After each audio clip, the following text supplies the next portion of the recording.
Good morning to all and welcome to the commerce channel of Nagendra sir.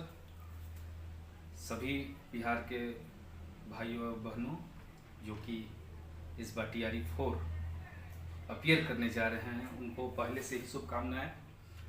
और जैसा कि हम सब अभी देख रहे हैं कि लगातार बच्चे प्रयासरत है TRE 4 के लिए और जल्द ही अनाउंस भी हो जाएगी TRE 4 का नोटिफिकेशन आ जाएगा। तो हम सभी अब यहाँ से एक नई शुरुआत करेंगे अकाउंटेंसी को लेकर।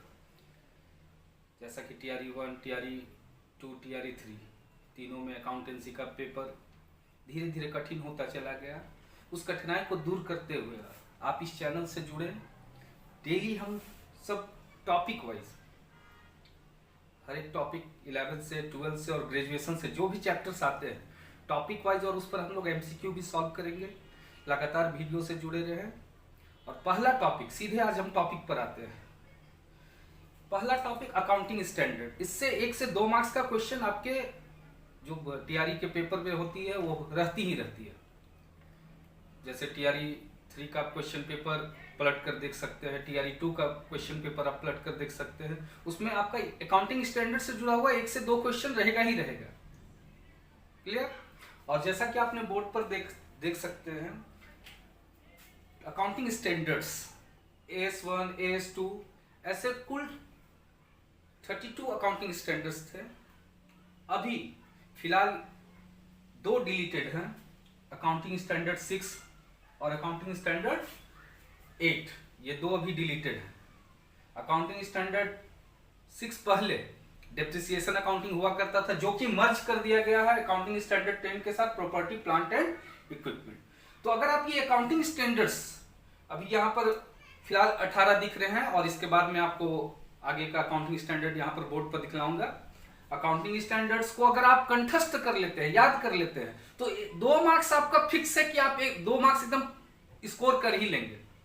तो ये सब छोटे छोटे टॉपिक्स है जिनको जो परीक्षार्थी हैं वो दरकिनार करके जाते हैं, क्योंकि 29 अकाउंटिंग स्टैंडर्ड याद करने में लगता है कठिनाई हो, लेकिन हम सब जो भी प्रतिभागी हैं वो अगर कंठस्थ कर जाए तो इससे 2 मार्क्स आपका फिक्स है। आप TRE 3 का क्वेश्चन पेपर पलट कर देख सकते हैं, आप TRE 2 का क्वेश्चन पेपर पलट कर देख सकते हैं।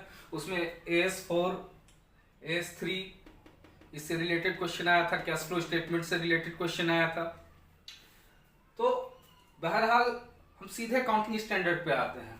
आपको याद रखना है कि आप अपने आप में टेक्निक, आप परीक्षार्थी हैं, आप कहीं ना कहीं आप खुद में शिक्षक हैं, तो आप इसका शॉर्ट टेक्निक्स इस्तेमाल करें याद करने के लिए। जैसे accounting standard 1 disclosure of accounting policy, accounting standard 2 valuation of inventories, accounting standard 3 cash flow statement. ये बहुत ही इंपॉर्टेंट है, ये हमेशा से इंपॉर्टेंट रहा है। Accounting standard 4 contingency event occurring after the balance sheet date, accounting standard 5 net profit और loss for the period और period and items related to profit and loss accounting policies.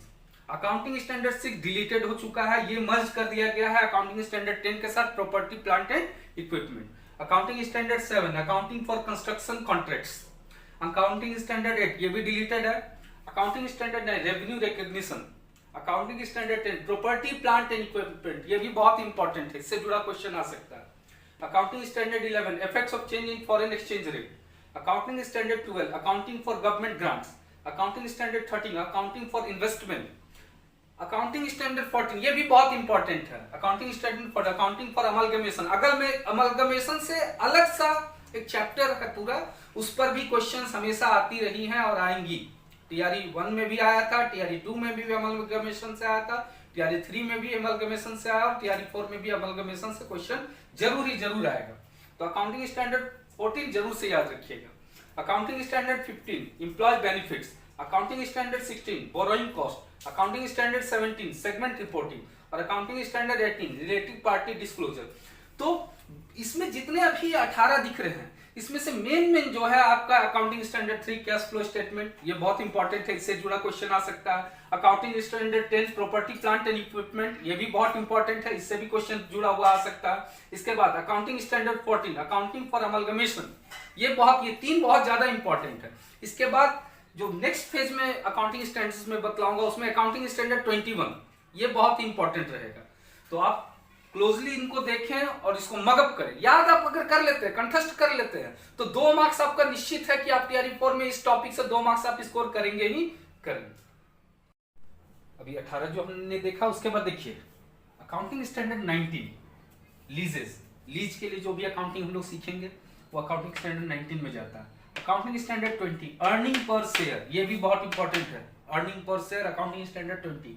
Accounting standard 21 consolidated financial statement, मैंने पहले भी कहा accounting standard 21 इस पर एक chapter है, वो भी हम लोग करेंगे, वो ग्रेजुएशन का चैप्टर है कंसोलिडेटेड फाइनेंशियल स्टेटमेंट, है ना, मर्जर कंपनी, ये सारा चीज जो टॉपिक्स है इससे क्वेश्चन जरूर आएगा, इस चैप्टर से भी क्वेश्चन आता है टीआरई में। Accounting standard 23 accounting for investment in associates in consolidated financial statement, associate company के लिए रिलेटेड जो भी अकाउंटिंग हम लोग सीखेंगे वो अकाउंटिंग स्टैंडर्ड 23 में है। Accounting standard 24 discontinuing operations, accounting standard 25 interim financial reporting, accounting standard 26 intangible assets, ये भी बहुत इंपॉर्टेंट है, accounting standard 26। Accounting standard 27 financial reporting of interest in joint ventures, joint ventures से भी एक क्वेश्चन देता है आपका टीआरई में, तो जॉइंट वेंचर्स भी हम जब पढ़ेंगे उस समय भी उसको एक फास्ट रिवीजन के तौर पे हम लोग करेंगे। Accounting standard 28 impairment of assets, और last accounting standard 29 provisions contingent liabilities and contingent assets. अगर ये 29 अकाउंटिंग स्टैंडर्ड्स आप मगअप कर लेते हैं, अच्छे से याद कर लेते हैं, तो आपका 2 मार्क्स एकदम निश्चित है। तो अच्छे से इस टॉपिक को आप याद करें, पूरा डिटेल्स में नहीं जाना है, आप बहरहाल ऊपर ही ऊपर अगर आप सिर्फ अकाउंटिंग स्टैंडर्ड्स किसमें क्या है वो अगर याद कर लेते हैं उतना ही काफी आपको मार्क्स स्कोर करने के लिए। मैं भी इस चैप्टर के अंदर डीपली नहीं जाऊंगा, मैं झूठ मूठ का आपको इंडल्ज कर रखने वाला नहीं हूं। जो मेन टॉपिक्स आते हैं बस उनसे रिलेटेड क्या क्या आ सकता है और क्या आपके लिए जरूरी है, उसी को हम लोग टॉपिक वाइज अपने इस सेशंस में कंप्लीट करेंगे, ताकि टीआरई 4 में आप मार्क्स स्कोर कर सकें। और मैं ये दिलासा दिलाता हूं कि अगर आप कंटिन्यू इस वीडियो से रिलेटेड रहेंगे तो आप जरूर क्रैक कर पाएंगे टीआरई 4 और अदर एग्जाम्स। तो अकाउंटिंग स्टैंडर्ड्स में बहरहाल फिलहाल इतना ही। और एक चीज और इससे जुड़ा क्वेश्चन आ सकता है कि आपका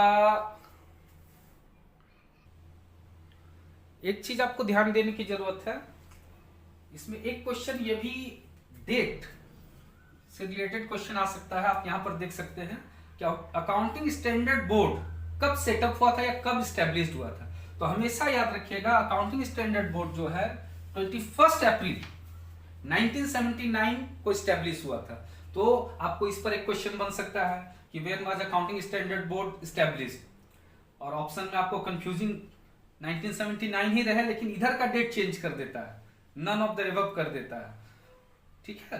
तो आप ध्यान रखिएगा अप्रैल मंथ 21 डेट और ईयर है 1979। तो 21 अप्रैल 1979 को अकाउंटिंग स्टैंडर्ड बोर्ड स्टैब्लिश किया गया था। तो इस चैप्टर से फिलहाल इतना ही, और इतना मैं आशा के साथ कह सकता हूं कि बस ये 29 अकाउंटिंग स्टैंडर्ड्स और ये जो बेसिक्स है इनसे आप 2 मार्क्स जरूर स्कोर कर सकते हैं। तो आशा करता हूं ये वीडियो आपको पसंद आया होगा, और नेक्स्ट टॉपिक के लिए हम लोग फिर मिलेंगे। तब तक के लिए गुड बाय, थैंक यू।